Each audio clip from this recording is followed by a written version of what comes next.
que le Seigneur a commencé à te dire. Je ne vais pas faire comme les uns pour dire que Dieu m'a dit, mais ce que je sais, c'est qu'il a commencé déjà à parler. Alors je bénis le Seigneur pour le privilège qui m'a été accordé en ce jour de pouvoir m'adresser à son peuple ou encore à s'adresser à moi-même. Ce qui est une grâce, non pas un mérite. Je ne suis pas meilleur que vous qui êtes assis, simplement la grâce. Alors j'aimerais très rapidement que nous puissions honorer le président de la jeunesse qui, dans sa grande sagesse, a placé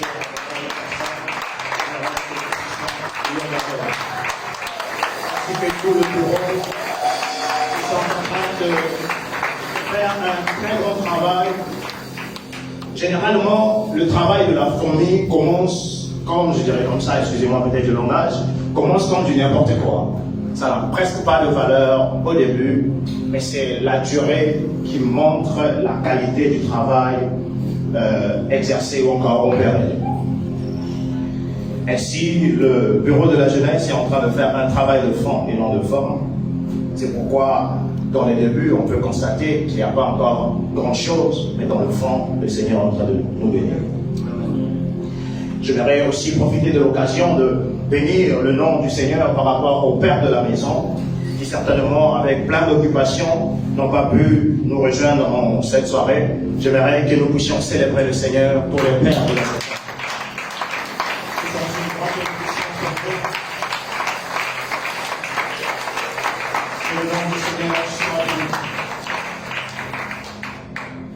Alors nous sommes en train de parler d'un sujet assez intéressant. Et comme je disais aux uns et aux autres, c'est très difficile de pouvoir préparer un message après qu'il y ait le pasteur de l'église, le pasteur Tom Fenet, qui est prêché. Et que c'est encore difficile de prendre la parole après le passage d'un enseignant comme notre ancien, comme on a l'habitude de le dire, le bishop Patrick. Et encore très difficile de prendre la parole après le passage de pasteur Famille, qui a presque tout dit. Et que venir parler, ça devient très compliqué. Mais ce qui est bon avec le Seigneur, c'est que le Seigneur est profond. Dans son immense, il m'a fait la grâce de comprendre quelque chose. Alors, notre semaine spirituelle, nous parlons du thème « Retournons à la muraille, chacun à son poste ». La muraille, chacun à son poste. C'est le grand thème qui est développé durant cette semaine. Cependant, je m'aimerais simplement parler encore d'un petit sous-thème que j'ai dénommé la muraille, risque, avantages et dangers. Nous parlons de la muraille, nous parlons du retour au poste. Mais des fois, nous oublions le pourquoi. Et je vais me concentrer un tout petit peu sur le pourquoi de la muraille. Parce que nous devons être conscients de quoi nous voulons nous engager. La muraille, comme on l'a enseigné, on nous a parlé de retour à notre poste, la muraille, voilà, que la muraille est un lieu stratégique et autres. On doit être conscient d'une chose, que lorsque nous nous engageons, on doit savoir les avantages ainsi que les inconvénients. Parce que le monde spirituel ne fera jamais cadeau à un ignorant, selon qu'il est écrit dans Osée 4, 6. Nous pouvons le vérifier si nous le faisons. Je vais simplement citer rapidement ce que la Bible déclare. « Mon peuple est détruit parce qu'il lui manque la connaissance. » Ce qui revient à dire, il est très important d'avoir la connaissance en ce qui concerne la muraille, parce que nous demandons, le thème est en train de nous interpeller, de retourner à notre poste, le poste qui se trouve où? Sur la muraille. Alors j'ai pris le temps de vérifier sur Internet ce que tout le monde peut faire pour que nous soyons sur la même ligne. J'ai vérifié la définition du mot risque. Le risque signifie danger éventuel. Ça, c'est la définition du risque. J'ai vérifié aussi la définition de danger. Danger, ce qui menace la sûreté, l'existence de quelqu'un ou de quelque chose. Et avantage, comme on le sait tous, ce qui est utile ou en tout cas profitable. Mais cependant, il faudrait que nous puissions être, je dirais comme ça, assez équilibrés, de ne pas mettre dans notre tête seulement le fait de la conscience par rapport au risque, par rapport au danger, mais il y a aussi les avantages ou encore les bénéfices qui sont autour de la muraille.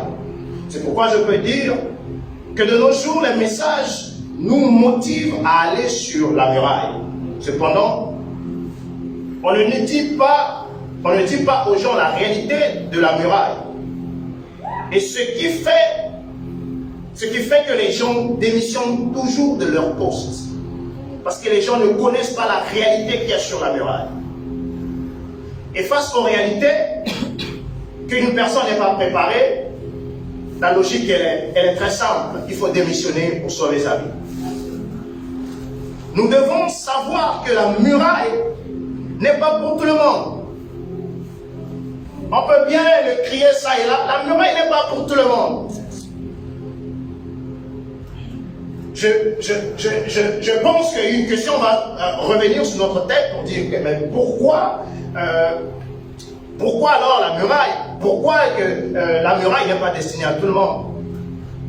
Alors la petite réponse que je peux donner sur cette question, c'est parce que la muraille est un rempart qui protège la ville. Autrement dit, c'est un hôtel. Autrement dit, c'est un centre de communication. Autrement dit, c'est un centre de commande. Autrement dit, c'est un centre de commerce. Autrement dit, c'est un centre de décision. Autrement dit, c'est un centre de contrôle. Ainsi, la muraille est une force qu'un pays révèle à son peuple ainsi qu'à ses ennemis. Alors, de nos jours, la muraille correspond réellement à l'artillerie d'une nation, la force qu'une nation a. De nos jours, c'est ça la muraille. C'est pourquoi, lorsque l'OTAN ou encore les États-Unis peuvent se lever pour parler contre la Russie, les gars n'ont pas la capacité de s'approcher parce qu'il y a une grande muraille. Parce que la Russie a cette artillerie qui est capable de faire face. C'est sa muraille. C'est ce qui le protège. Si ce n'était pas cela, nous allons nous retrouver déjà dans la situation de la Libye. Parce qu'il s'agit de muraille. Même dans la stratégie de guerre, on ne met jamais et au grand jamais les faibles devant. Pourquoi? De peur que l'armée se disperse. Parce que ceux qui sont devant donnent l'image, je dirais comme ça, donnent cet aperçu réel du combat à ceux qui sont derrière. Donc celui qui doit être devant ne peut pas être en faible. C'est une logique de combat. Ce qui revient à dire, on ne mettra que devant les élites. Il faut être élite pour être sur la muraille. C'est ainsi que les exploits des élites deviennent, je dirais comme ça, de la drogue pour les faibles et les aident à continuer le combat. La Bible même approuve ce que je suis en train de dire lorsque nous ouvrons notre Bible dans Joël 3, le verset 10. Nous pouvons le lire.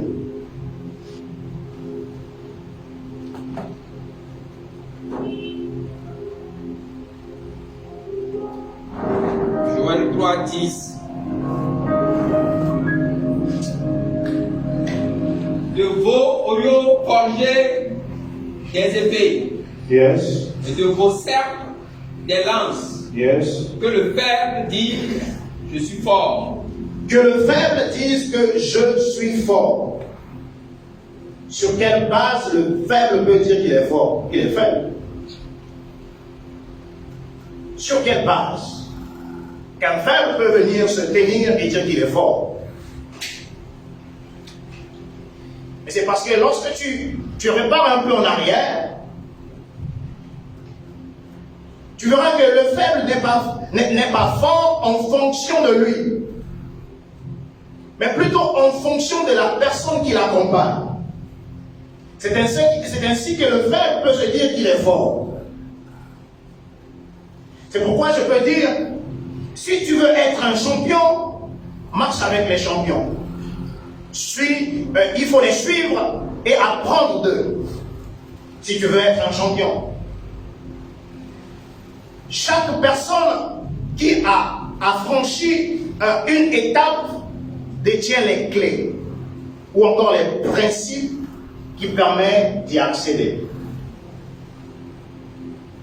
C'est pourquoi la logique, si tu veux être béni, il faut bénir celui qui est béni. Celui qui n'est pas béni, je suis désolé, il va te donner beaucoup d'onction. Il ne va pas te bénir. Tu veux être béni, tu veux de l'argent, sème dans la vie de ceux qui ont l'argent. Parce qu'ils ont déjà franchi l'étape. Ils connaissent les clés. Et dans leur règne spirituel, je dirais comme ça, comprenez mon langage, je suis en train de courir avec le temps. Dans leur règne spirituel, il a cette couverture, ce manteau-là, qui te permet d'entrer dans la bénédiction auquel il est dedans, auquel il est déjà. C'est pourquoi même lorsque les gens, je dirais comme ça, lorsque tu veux obtenir quelque chose, le conseil est d'identifier la personne qui a déjà la chose et de se connecter à cette personne. Sinon pas, tu passeras des années pour quelque chose qui pouvait te coûter 5 minutes.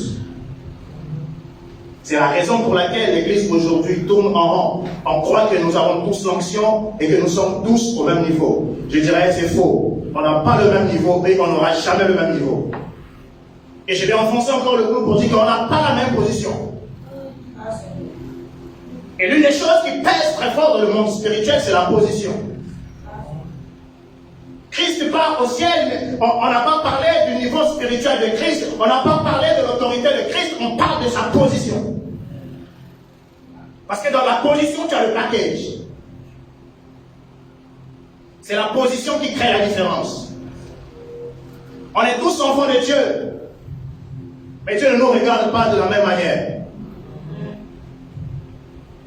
C'est pourquoi nous devons faire attention. Il y en a de ceux qui sont visiblement comme ça, peut-être moins que rien, mais ils sont très dangereux. Parce qu'il y en a de ceux comme Abraham, qui peut dire que Sarah est sa sœur, qui dit une demi-vérité, qui dans la logique, ou encore dans certaines, on va dire comme ça, dans la logique ou la religiosité, le gars va pécher. Mais malgré ça, tu touches à la femme d'Abraham, tu auras de l'hémorroïde.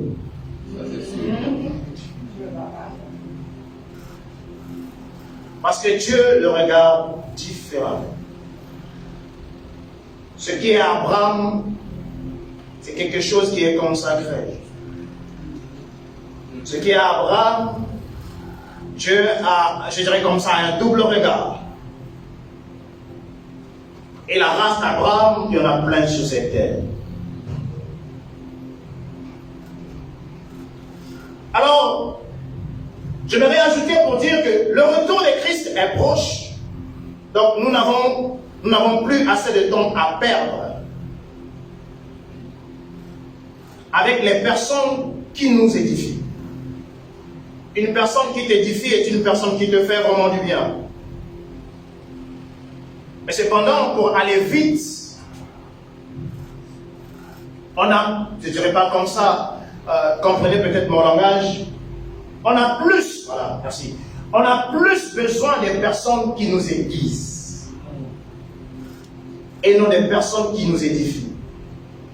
Je prends un exemple très basique. Passer son temps sur National Geographic, sur un très bon documentaire, ça m'édifie, c'est de la culture. J'ai de la connaissance. Mais pour quelqu'un, je dis n'importe quoi, qui veut être un ministre, tu dois suivre les programmes de finances. Ce sont les finances qui t'aiguisent.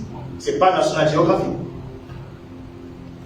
Donc, tu profites de la connaissance, mais qui va t'apporter nulle part, emmener nulle part. Tu as la connaissance peut-être qui est là, mais tu n'avanceras pas exactement là où tu dois être. C'est pourquoi la question d'être aiguisé est très importante. Et c'est pourquoi nous devons identifier les personnes qui nous aiguisent. Si tu n'identifies pas la personne qui t'aiguise, ce serait difficile pour toi aussi d'aller plus vite.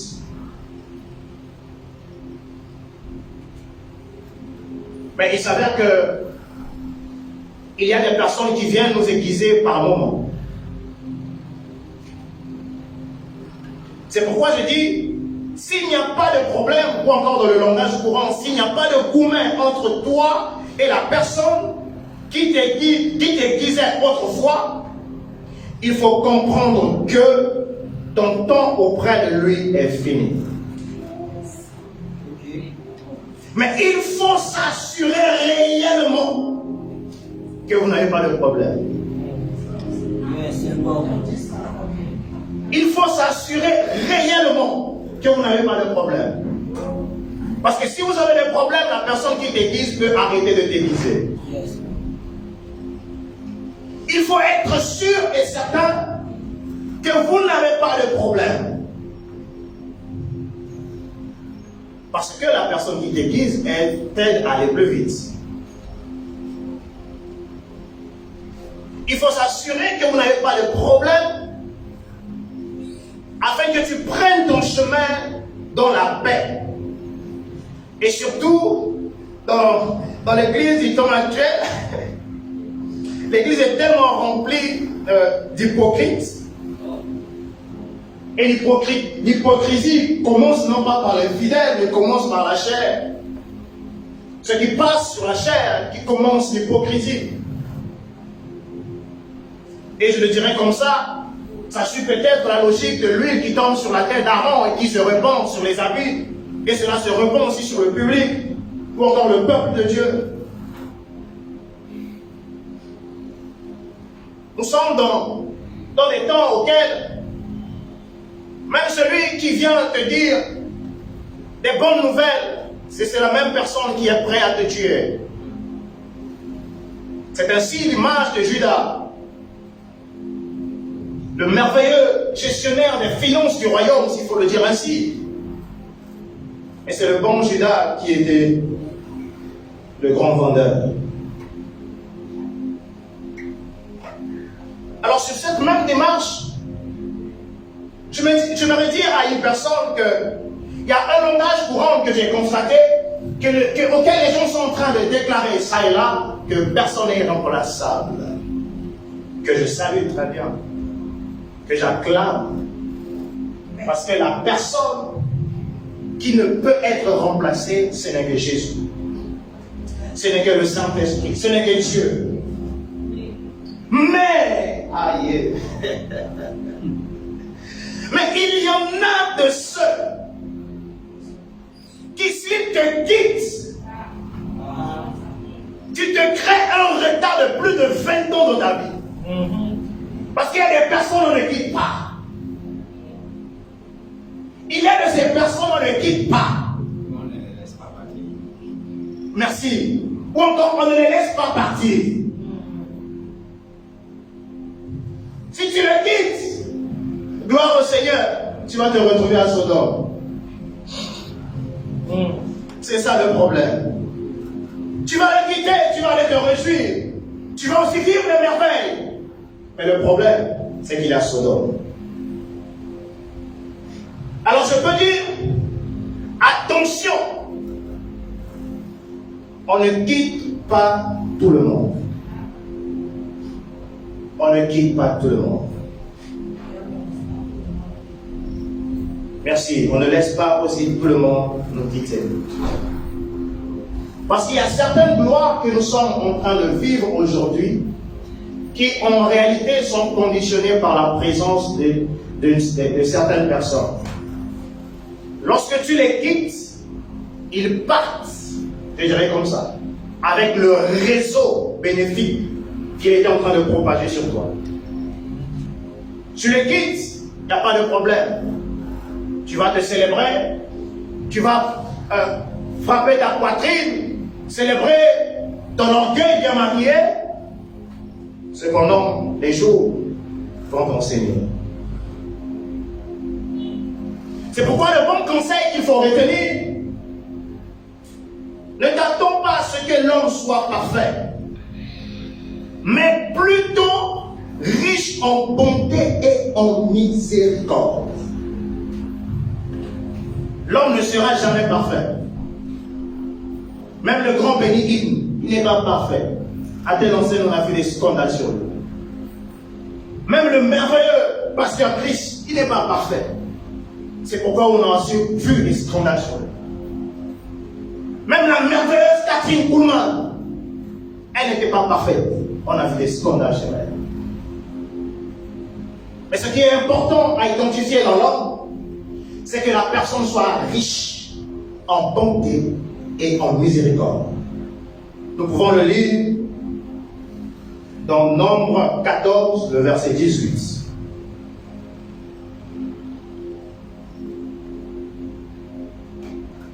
Si quelqu'un a la page peut déjà m'aider. Pendant ce temps, je vais préparer le passage de Somme 3, le verset 8. Nombre 14, le verset 18. L'Éternel est lent à la colère et riche en bonté. Il pardonne l'iniquité et la rébellion. Mais il ne tient point le coupable ou innocent. Et il punit l'iniquité des pères sur les enfants jusqu'à la 3e et à la 4e génération. On nous dit que l'Éternel est lent à la colère et riche en bonté. Ce sont des éléments qui montrent, je dirais comme ça, la présence de Dieu dans la vie d'une personne. Riche en bonté et en miséricorde. Pourquoi? Parce que nous ne sommes pas parfaits. Et on ne sera jamais parfait. Nous travaillons pour aller vers la perfection. Mais nous ne serons jamais parfaits. La perfection viendra quand nous allons revêtir le corps, le mot exact, le corps incorruptible. C'est de là que nous allons porter la perfection. Tant que nous sommes ici, nous ne serons jamais parfaits. Et au grand jamais parfaits. Le psaume aussi soutient cette pensée pour dire l'Éternel fait grâce. Il est rempli de compassion. Il est lent à la colère et riche en bonté. Et même Éphésiens aussi parle de cela. Parce que celui qui montre ces deux points, c'est une personne qui est en train de manifester Dieu. Je n'ai pas dit le Saint-Esprit, j'ai dit Dieu. On doit faire la différence. Et celui qui est en train de manifester Dieu, parce que Dieu est riche en bonté et riche en miséricorde.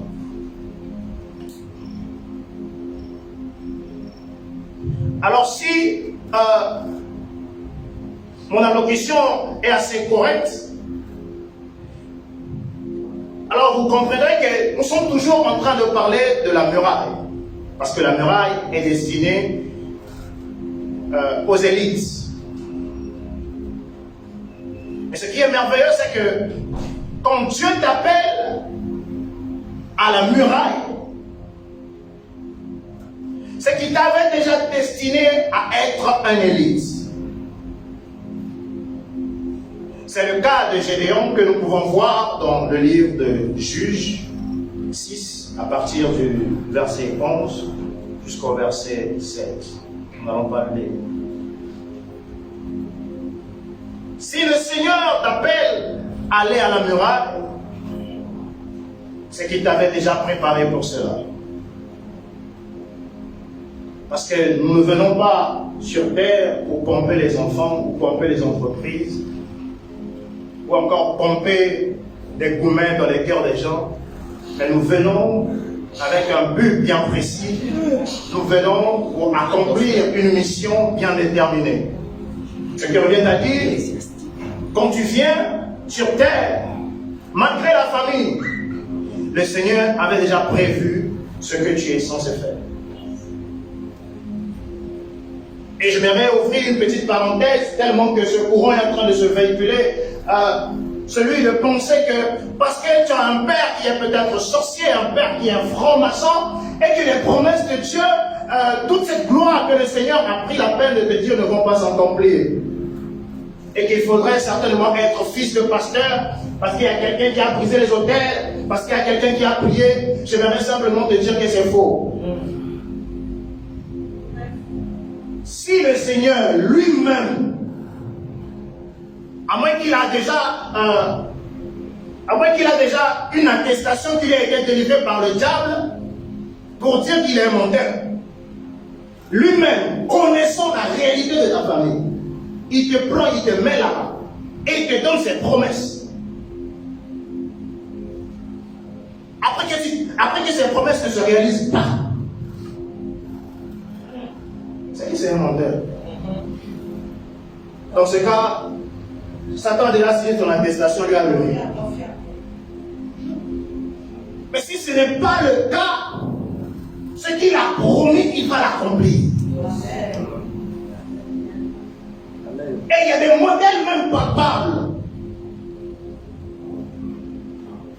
de ceux qui même étaient dans la vie de magie et autres. Je pourrais prendre l'exemple du prophète Joël Datou. Ce sont des informations à vérifier, c'est pourquoi je les donne. Des personnes auxquelles le Seigneur a promis des choses merveilleuses, mais qui par leur souche, qui sont d'un père qui était dans la magie. Mais regardons aujourd'hui la gloire. Mais ce n'est que le début. Le Seigneur qui t'a promis a très bien vu que dans votre famille il y a un vaudou cabalistique qui prend la tête. Mais il t'a promis ça. Il n'est pas un homme pour mentir. S'il a promis, c'est parce qu'il est capable de l'accomplir. La seule chose que tu peux noter seulement, c'est que si tu démissionnes, c'est alors que tu arrêtes la main de Dieu. Mais si tu ne démissionnes pas, la promesse va s'accomplir. La promesse va s'accomplir. Ce n'est pas un homme. Ce n'est pas un homme pour mentir. Non, non, non, non. C'est pourquoi je peux le dire. Je suis fier de mes origines. Que tu aies des visions, que tu as vu, je ne sais, des lions en train de marcher sur les arbres, je m'en fous. Celui qui a promis va l'accomplir. Je te remercie pour la vision parce que ça me permet de mieux me positionner. Mais cela n'empêche pas la promesse de Dieu. Parce qu'au commencement était la parole. La parole était avec Dieu. La parole s'est faite chair. Elle a habité parmi nous. La parole. Le Seigneur a pris la peine de se déplacer et de commencer à marcher avec toi. Il est la parole. La promesse faite. Il est la parole. Alors sois sûr une seule chose. Travaille pour l'accomplissement. Car le Seigneur est prêt à accomplir tout ce qu'il t'a dit. C'est pourquoi même, pour certains, vous pouvez retrouver dans vos rêves, vous vous retrouvez en train d'être pillé. Si tu n'avais rien, pourquoi on te pille? Si tu n'avais rien, pourquoi on te pille? C'est parce que tu as des grandes richesses. Il est simplement question de travailler à la manifestation.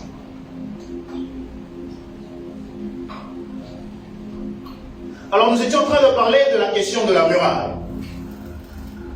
Et nous avons donné l'exemple de Gédéon pour dire que voilà, c'était déjà un élite de Dieu, mais qui n'était pas conscient de sa situation. Et une merveilleuse chose que nous devons comprendre, qu'en réalité le Seigneur Jésus, par la croix, a amélioré la loi de la sélection des élites de Dieu. Il y a une chose qu'on a l'habitude de répéter, et qui devient ancrée dans les têtes. Quand on parle de l'élite de Dieu, généralement en Israël, les gens se focalisent sur la tribu de Juda. Mais je vais dire à quelqu'un que l'élite de Dieu, en réalité, n'a jamais été la tribu de Juda. C'est la tribu de Lévi. Parce qu'il n'y a rien qui peut se faire en Israël sans les Lévites. Tous ceux qui ont fait des choses sans les Lévites ont provoqué la colère de Dieu. Parce que ce sont les Lévites ou encore les sacrificateurs qui intronisent les rois. Ce sont eux qui maintiennent la paix ou encore la sécurité de la nation. C'est pourquoi lorsqu'il y a des guerres, on vient consulter. Lorsqu'il y a des guerres, l'arche est mise sur les épaules des Lévites. Et ce qui est fou, vous partez en guerre. Et ceux qui sont devant, ce sont ceux qui chantent et qui font baba. Et les guerriers sont derrière, avec des épées et des lances. Parce que l'élite, c'est les Lévites. Mais ce que Jésus a fait est tellement merveilleux. Parce que cette loi, nous autres là, nous mettait tellement hors de portée. C'est pourquoi cette loi qui était basée sur un seul peuple, une seule tribu, Jésus vient par la croix et donne naissance à l'église et à la tribu des rachetés. Qu'est-ce que c'est merveilleux? Wow. La tribu des rachetés prend naissance selon l'ordre de Melchisédek. On reçoit ainsi donc un package. Un roi, un sacrificateur. C'est pourquoi le pasteur Camille, lorsqu'il est passé, pouvait dire une main dans le champ, une autre main dans le travail. C'est ça l'image du roi et du sacrificateur. Ce que nous pouvons même vérifier dans Hébreux 5, le verset 1er au verset 6. Le Seigneur nous a rachetés. Nous sommes les rachetés de Dieu. Le sang de Jésus est là en notre faveur. Nous sommes un peuple mis à part pour Dieu. C'est en raison de nous autres qu'on peut parler, on peut penser de la nouvelle Jérusalem. On pense à la nouvelle Jérusalem céleste pour être plus précis à cause de nous autres. C'est à cause de nous que toutes ces grandes choses, le Seigneur les a prévues. Alors, j'avais cité qu'il y a des risques et il y a un avantage et des avantages et aussi il y a des dangers qui sont autour de la question de la muraille. Alors je vais les prendre de manière très ramassée, je suis presque à la fin.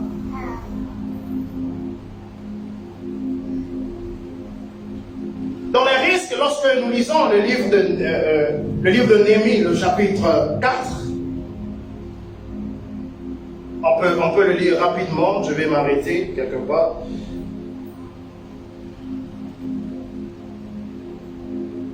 Dans le livre de Néhémie, on le voit très bien, qu'il y avait des risques. les risques auxquels étaient soumis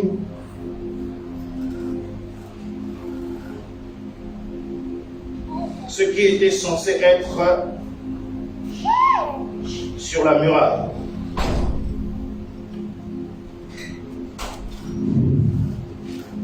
Alors, Néhémie 4, je commence le premier verset.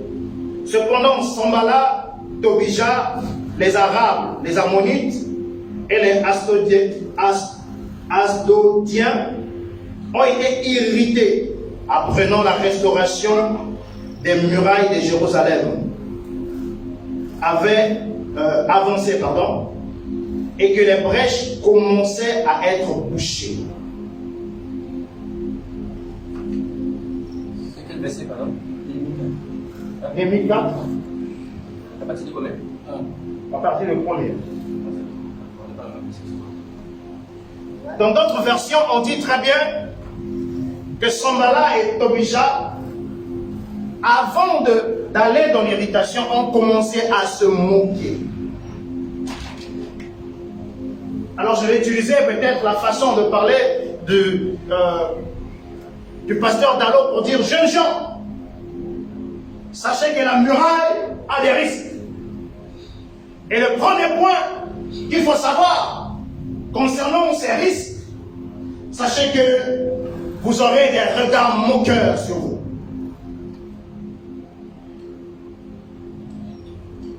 Je vais dire encore notre point pour dire que jeunes gens, sachez que parmi les risques qui existent par rapport à la muraille, il y a la frustration. Il y a la frustration.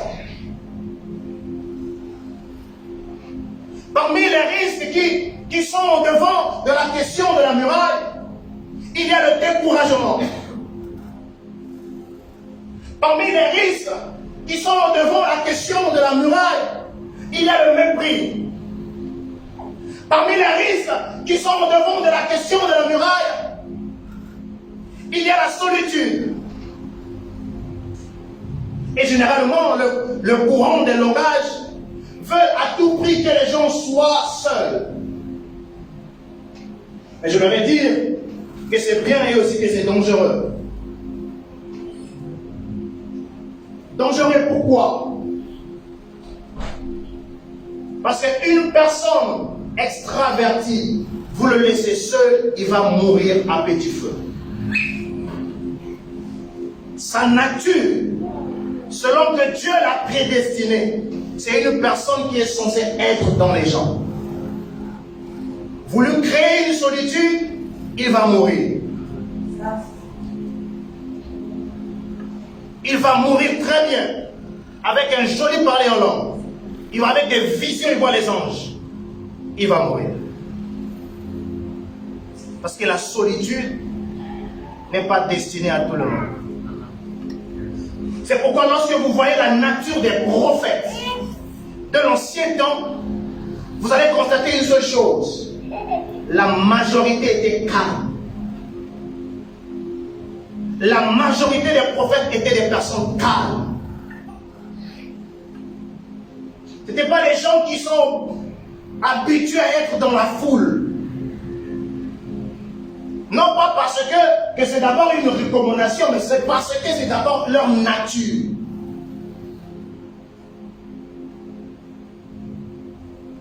J'aimerais dire à quelqu'un, sois équilibré.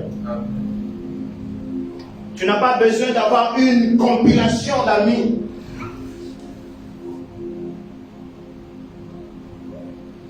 Cependant, si tu es de la race, je dirais comme ça, si tu es extraverti, ne cherche pas à être seul. Dans les risques qui guettent les personnes qui doivent être sur la muraille, il y a la question du manque. Tu vas te réveiller le matin, c'est pas un temps que tu as mangé, jusqu'à quand tu as bouclé la journée, c'est pas un temps. Je ne vais pas aller là-bas, mais toujours dans le livre de Néhémie, lorsque vous avancez, Je ne sais pas si tu as encore le verset, tu peux me le donner. Lorsque vous avancez, vous allez voir que les Lévites, qui étaient censés être dans le temple, ont plié bagage et sont partis. Ils sont partis se chercher parce qu'il n'y avait plus rien. Et même lorsque tu lis l'histoire, tu te rends compte de l'injustice actuelle qu'il y a dans ce passage. Je crois que c'est Néhémie 13, c'est ça? Oui, Néhémie 13, 10. Tu peux le lire s'il te plaît. Néhémie 13, 10, verset 10 à 11, je lis. J'ai appris aussi que les parts des Lévites ne leur avaient pas été remises, et que les Lévites et les musiciens chargés des offices s'étaient retirés chacun sur ses terres. Aussi, je fis des reproches. Aussi, je fis des reproches aux chefs du peuple et je leur dis: pourquoi le temple de Dieu est-il laissé à l'abandon? Je rassemblai les Lévites et les musiciens et je leur fis reprendre leurs fonctions. Il les a ramenés à leur fonction. On va faire simple. Il a commencé à leur donner de l'argent.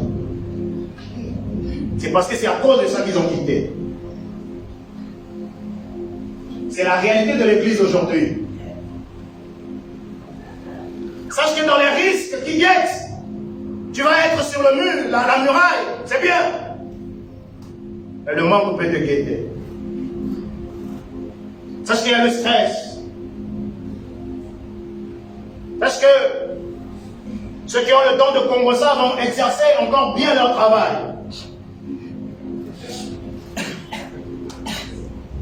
Sache qu'il y a l'hypocrisie. Les préjugés sont là. Il faudra aussi savoir qu'il y a un risque de trahison. Celui que même que tu as aidé hier, comme notre père pouvait le dire, le pasteur John Fenet, qui coupait son joli sommeil de 3 heures pour prier avec les gens. Après, lorsque la gloire frappe à la porte, les personnes plient bagage. Mais j'aimerais que nous puissions voir l'histoire du jeune prophète et du vieux prophète. Amour, si tu peux m'aider, comme ça je vais gagner en temps. On prend 1 Roi 13. Nous allons voir le niveau de trahison qu'il y a dans ce monde. Je dirais encore le niveau de méchanceté. Tout cela, ce sont des risques qui sont face à ceux qui doivent être sur la muraille. Tu peux aller. 1 Roi 3 est parti du verset 1, je lis la parole. Voici, un homme de Dieu arriva de Juda à Bethel, par la parole de l'Éternel, pendant que Jéroboam se tenait à l'autel pour brûler les parfums. Il cria contre l'autel, par la parole de l'Éternel, et il dit: l'autel, autel, autel, ainsi parle l'Éternel. Voici, il mettra un fils à la maison de David. Son nom sera Josias, et il immolera sur toi des prêtres des hauts lieux qui brûlent sur toi des parfums. Et l'on brûlera sur toi des ossements d'or. Et le même jour, il donna un signe en disant: c'est ici le signe que l'Éternel a parlé. Voici, yes, l'autel se fondra, yes, et la cendre qui est dessus sera répandue. Yes. Lorsque le roi entendit la parole que l'homme de Dieu avait crié contre l'autel de Bethel, il avança la main au-dessus de l'autel en disant: saisissez-le. Et la main que Jéroboam avait étendue contre lui devint sèche. Yes. Et il ne put la ramener à soi. Yes. L'autel se fondit, et la cendre qui était dessus fut répandue, selon le signe qu'avait donné l'homme de Dieu, par la parole de l'Éternel. Alors le roi prit la parole et dit à l'homme de Dieu: implore l'Éternel ton Dieu et prie pour moi, afin que je puisse retirer ma main. L'homme de Dieu implora l'Éternel, et le roi put retirer sa main, qui fut comme auparavant. Yes. Verset 7. Le roi dit à l'homme de Dieu: entre avec moi dans la maison, tu prendras quelques nourritures, et je te donnerai un présent. Saute quelques versets, avance. Va de la discussion avec le vieux prophète. Verset 11. Or, il y avait un vieux prophète qui demeura à Bethel. Yes. Suivons très bien cette partie. Vas-y. Or, il y avait un vieux prophète qui demeura à Bethel. Yes. Ses fils vinrent lui raconter toutes les choses que l'homme de Dieu avait faites à Bethel ce jour-là, Yes. et les paroles qu'il avait dites au roi. Yes. Lorsqu'ils eurent fait le récit à leur père, il leur dit, par quel chemin serait-il allé? Ses fils avaient vu par quel chemin s'en était allé l'homme de Dieu et qui était venu de Juda. Yes. Et il dit à ses fils, scellez-moi l'âne. Ils lui scellèrent l'âne et il monta dessus. Il alla après l'homme de Dieu. Et il le trouva assis sur un térébinthe. Et il lui dit,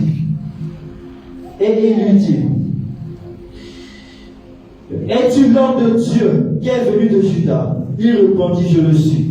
Alors il lui dit, viens avec moi et tu prendras quelque nourriture. Mais il répondit, je ne puis ni retourner avec toi, ni entrer chez toi. Je ne mangerai point de pain et je ne boirai point d'eau avec toi en celui-ci. Car il m'a été dit, par la parole de l'Éternel, tu n'y mangerais point de pain, ni tu n'y boiras point d'eau. Et tu ne prendras pas à ton retour le chemin par lequel tu es allé. Et il lui dit, moi aussi, je suis prophète comme toi. Yes. Et un ange m'a parlé de la part de l'Éternel. Regardez. Et m'a dit, Oui. ramène-le avec moi dans ta maison. Ok. Et qu'il mange du pain et boive de l'eau. Ok. Il lui mentait. Au verset 19, Avance. l'homme de Dieu retourna avec lui et il mangea du pain et but de l'eau dans sa maison. Yes. Comme il était assis à table, la parole de l'Éternel fut adressée au prophète qu'il avait ramené. Yes. Et il cria à l'homme de Dieu qui était venu de Juda. Ainsi parle l'Éternel. Parce que tu as été rebelle à l'ordre de l'Éternel et que tu n'as pas observé le commandement que l'Éternel ton Dieu t'avait donné, parce que tu as retourné et que tu as mangé du pain et bu de l'eau dans le lieu dont il t'avait dit, tu ne mangeras point de pain et tu ne boiras point d'eau, ton cadavre n'entrera pas dans le sépulcre de tes pères. Ok. Au verset 23, et quand le prophète qui l'avait ramené eut mangé du pain et qu'il eut bu de l'eau, il scella l'âne pour lui. L'homme de Dieu s'en alla et il fut rencontré dans le chemin par un lion qui le tua. Son cadavre était étendu dans le chemin. L'âne resta près de lui et le lion se tint à côté du cadavre. Yes. Et voici les gens qui passaient, virent le cadavre étendu dans le chemin et le lion se tenant à côté du cadavre. Yes. Et ils en parlèrent à leur arrivée dans la ville où il demeurait, merci, le vieux prophète. Maintenant, écoutez ce que le vieux prophète va dire à la suite. Lorsque le vieux prophète avait ramené du chemin l'homme de Dieu, lui apprit, il dit, c'est l'homme de Dieu qui a été rebelle à l'ordre de l'Éternel. Qui a créé sa rébellion? Le vieux prophète. Merci, continue. Et l'Éternel l'a livré au lion, qui l'a déchiré et l'a fait mourir, selon la parole que l'Éternel lui avait dit. Merci. Nous voyons un niveau de méchanceté bien propre et même prophétique. Bien planifié.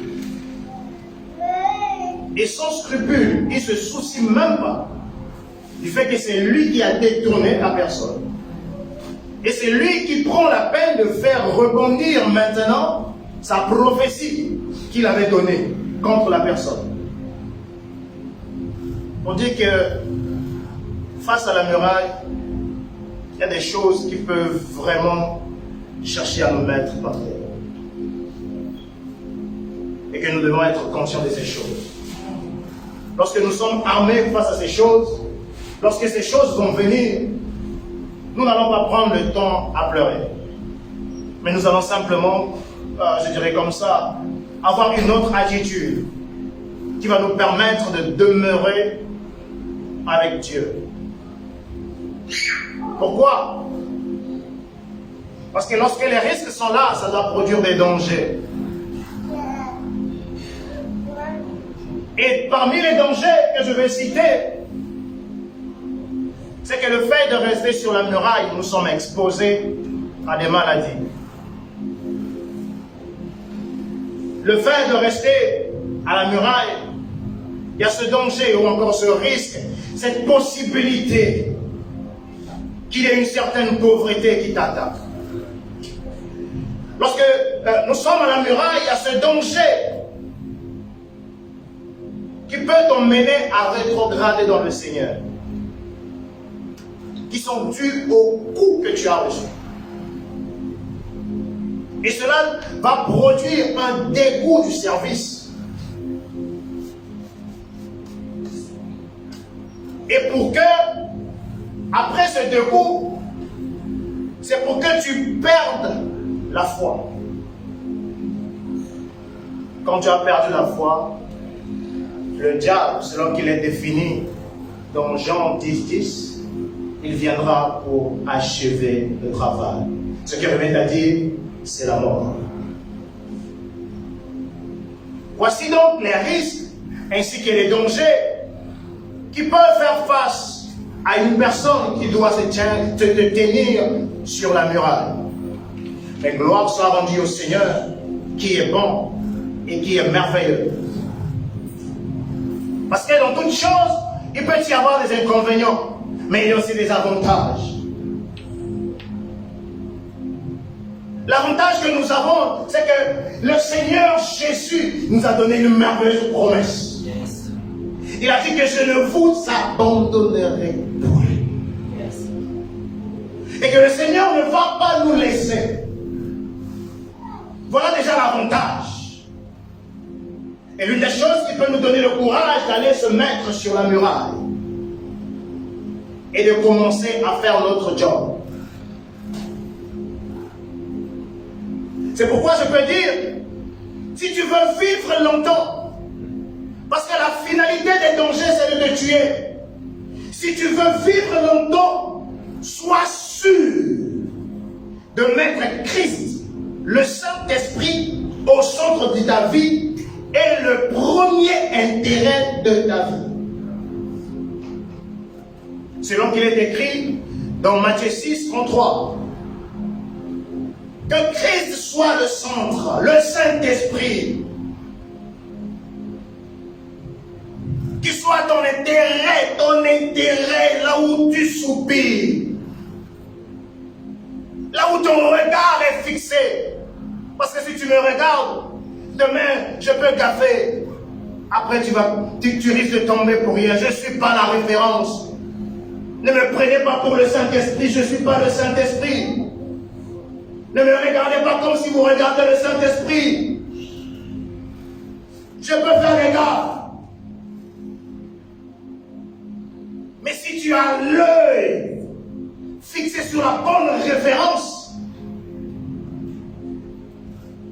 tu peux te réjouir d'une chose. Que dans le service, le Seigneur nous garantit la bonne santé. Que dans le service, le Seigneur nous a dit qu'il éloignera la maladie et qu'il bénira le travail de nos mains. Qu'il bénira notre pain. Ce qui revient à dire la richesse est notre portion. Ce qui est merveilleux, lorsque tu es sur la muraille, c'est que c'est toi qui es capable de regarder, de signaler qu'il y a l'ennemi qui vient. C'est toi en réalité, c'est pourquoi j'ai parlé de centre de commerce. C'est toi qui définis qu'est-ce qui rentre, qu'est-ce qui ne rentre pas. Tu as l'information exacte qu'il faut pour la bonne prise de décision. Tu es le gardien.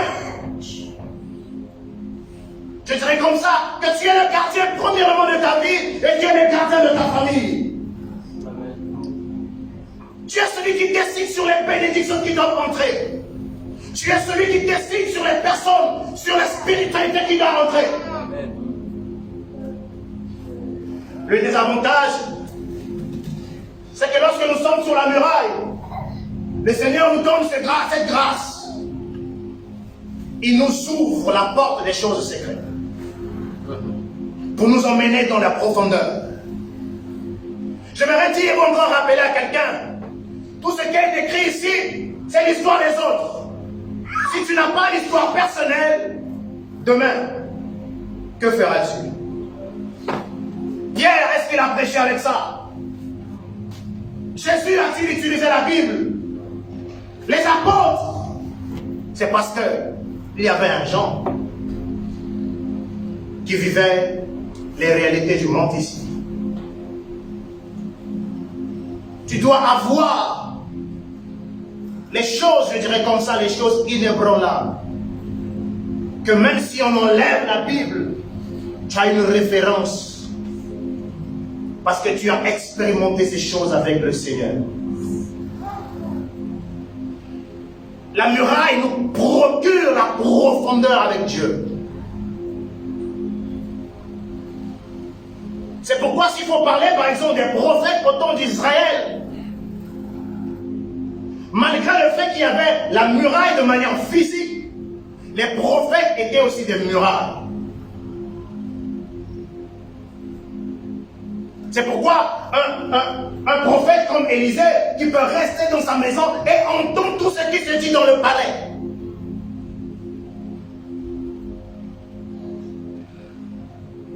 Et dans la présence, ou encore sur la muraille, il y a ses avantages. Le zèle de ta maison me dévore. Le goût du service nous est donné. Parce qu'en réalité, il y a une chose. Nous avons de l'habitude de répéter cette chose, que nous sommes morts avec Christ, ressuscités avec Christ, notre vie est cachée en Christ, en Dieu.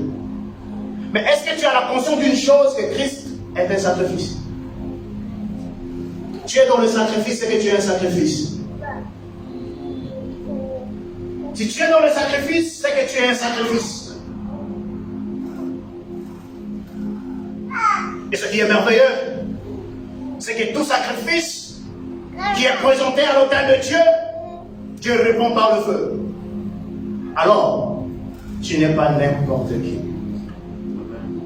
J'aimerais finir pour dire que les avantages de la muraille, c'est que Dieu nous accorde la vie en abondance. Amen. Il y a la vie en abondance en se tenant sur la muraille. C'est ce que le pasteur Camille pouvait dire. Que Dieu regarde lorsqu'il vient avec ses bénédictions, ou encore je dirais comme ça, lorsqu'il vient avec la vie en abondance, il regarde qui est à son poste. C'est celui qui est à son poste qui reçoit les récompenses. Et l'une des merveilleuses choses qu'il a pu dire, c'est que lorsqu'une personne démissionnaire prend son temps pour se pavaner ailleurs, et que si toi tu es là, tu peux capter la main dans sa grâce. Amen. Parce que dans la présence de Dieu, il y a la multiple grâce. Et que la responsabilité nous est donnée de les saisir. La responsabilité nous est donnée de les avoir. Parce que le champ est grand, mais il y a peu d'ouvriers. J'ai l'habitude de dire aux gens, plus le champ est grand, plus ma récompense elle est grande. J'ai l'opportunité de travailler beaucoup et de gagner beaucoup plus.